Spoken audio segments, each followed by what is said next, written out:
record. Okay, well, my Twitter handle is Texas Trendy Chick, and that's my show on FTR. Oh, So okay. I'm like loving your nail polish and bracelets. I Thank noticed you. that stuff. Thank you. I feel good that you think I'm trendy. So. And you are. You are.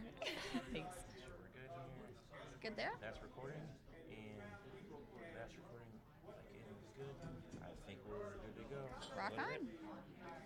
Well, this is the Texas Trendy Chick, Ashley, on From the Right Radio, and I am here with Anna Franzonello of Americans United for Life. How are you today? I'm great. It's been a good morning. Well, Yeah. good. Now, is this your first CPAC? It is actually. Yeah. Initial first impressions?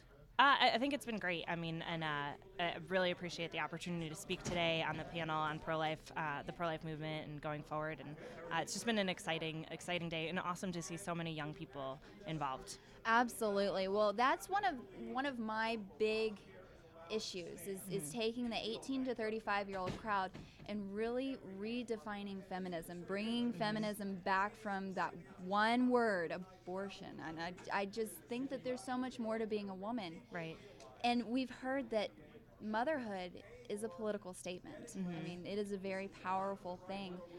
What would you say to young conservative women as far as furthering the pro-life message? How can they get out there and do that? Well, I think it's interesting that you said that you think feminism, needs to get away from abortion, because I think the early feminists, we see their statements. Alice Paul, the original author of the Equal Rights Amendment, said abortion is the ultimate exploitation of women. Absolutely. And so I want to get back to that. So whenever pro-abortion senators like Barbara Boxer are telling me that the pro-life movement's taking women back, I'm like, yes, please. I want to go back to where women understood that we are being exploited by the abortion industry. So what can young women do? I think there's a lot as far as educating other people. I think there's, we see our generation is more pro-life than our parents, and a lot of that has to do with the fact that there's ultrasound images. There's a lot more education. We're more aware of like the visuals of what's going on in utero, and I think that that's important.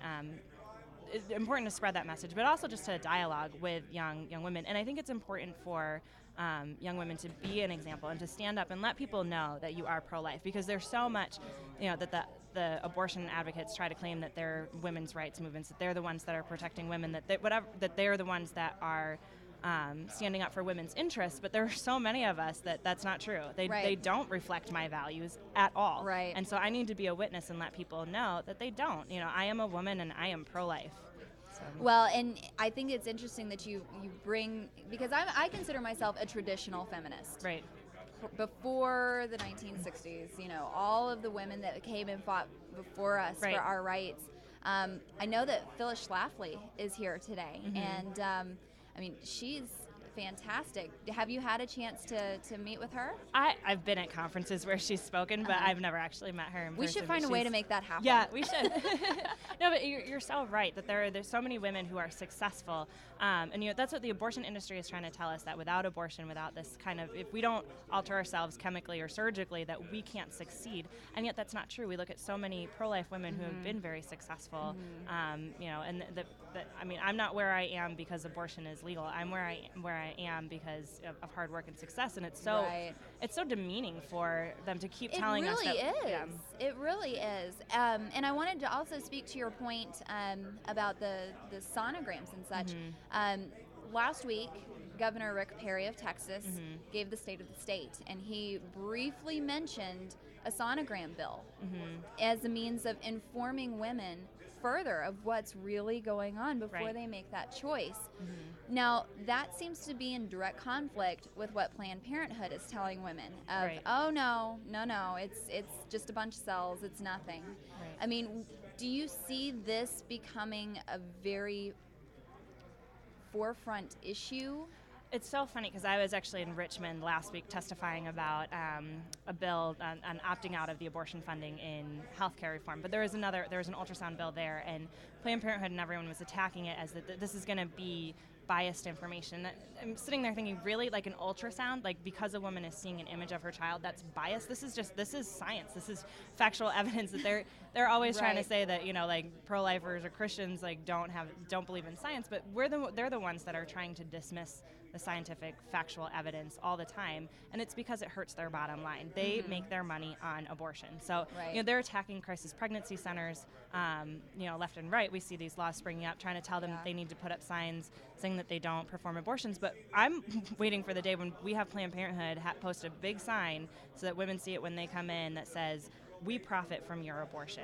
That's what their counseling is. That's where they're directing women, because that's their moneymaker. Absolutely. Well, I mean, from a legal standpoint, because you are an attorney, how do you see Obamacare, this whole issue? Because that was the big hang-up, was abortion. I mean, how do you see that playing out as far as Obamacare goes over the next couple of years? Yeah, well, Nancy Pelosi said something to the effect of, before it passed, we need to pass this bill so you can see what's in it. And we really have when that comes to abortion funding. So in the high-risk pool plans that started, because there's these state exchanges that start in 2014, but high-risk pools are already in play. And this past summer, when they were approved in Pennsylvania, Maryland, and New Mexico, plans that directly funded abortion were approved by the Obama administration. So, we were told, like, oh, it's only indirect subsidization of abortion, blah, blah, blah, whatever. No, what pro-life groups had pointed out from day one, where there were several funding streams where direct abortion coverage was allowed. And then even in the state exchanges, that violates longstanding federal law and policy, where we don't even fund insurance plans that cover abortion with tax dollars, because that essentially funds abortion too. So we're seeing in the implementation, the Obama administration, after pro-life groups, basically raised this issue. They put in force a rule saying, oh, well, okay, we won't allow abortion in these plans right now. But they also made a statement saying this is not going to be precedent for anything else. So we know that they've really just they had their hand caught in the abortion funding cookie jar, and they, as a PR move, changed it. But that regulation doesn't mean that it's going to stay there forever. Planned Parenthood, Center for Reproductive Rights, all these pro-abortion groups are already challenging it. Yeah. So, I mean, we are seeing what Nancy What's Pelosi in the said. bill. Yeah, we see what's in the bill, and abortion funding is there front and center. Well, the last question that I have for you is, how can men get involved in the pro-life movement? I know that they're a little afraid to get involved because, lest they be called a chauvinist. Right. What advice would you give to them? Well, I think it's so important for men to be involved. And something I was thinking about a lot recently is, I don't know if you saw the MTV special on abortion. It's called something like It's a Hard Choice or whatever.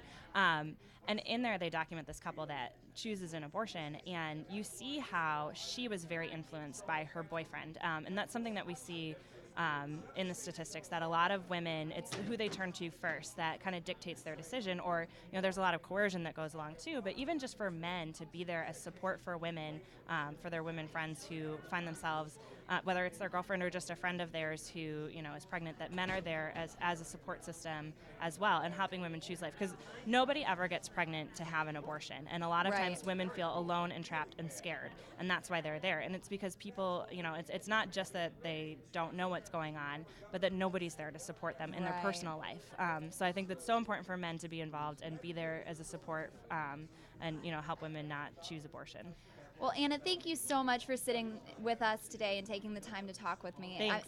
You are fantastic. And if there's you. anything that we can do to get the message out, please let me know. Yeah, it would be great. And people can go to our website, aul.org, for more information and resources. That sounds great. All right, Thank you. you.